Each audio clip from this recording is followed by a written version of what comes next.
we talk a lot about what made Fury Road the success that it has been, and it really comes down to where we were able to put the camera. On Fury Road, we were able to put the camera where we weren't able to do it on any of the previous Mad Max films,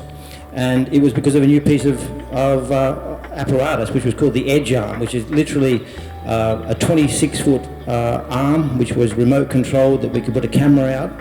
We put that on the top of a custom-built off-road racing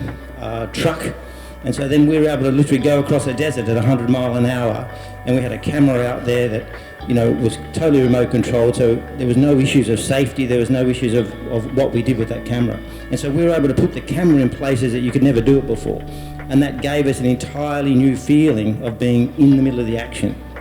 And so with the advent of the new VR cameras, we can now do that in an entirely different way. So you imagine any of the sequences that you know, hopefully you all appreciate in that film. It was, and the one that we talk about a lot with George Miller, the director, is the polecat sequence, where you're on the top of the tanker with Max and you have all these guys coming and attack you as a pole.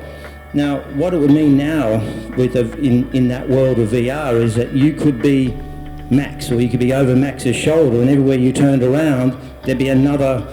war boy coming and attacking you on a pole. So it allows you to be put in a position that you could never be before and appreciate it. The other great thing it really does is it makes you your own editor and your own director. So it means that you can actually be watching a VR experience, and every time you watch it, you're getting something new out of it. So it is just an evolution of filmmaking, and so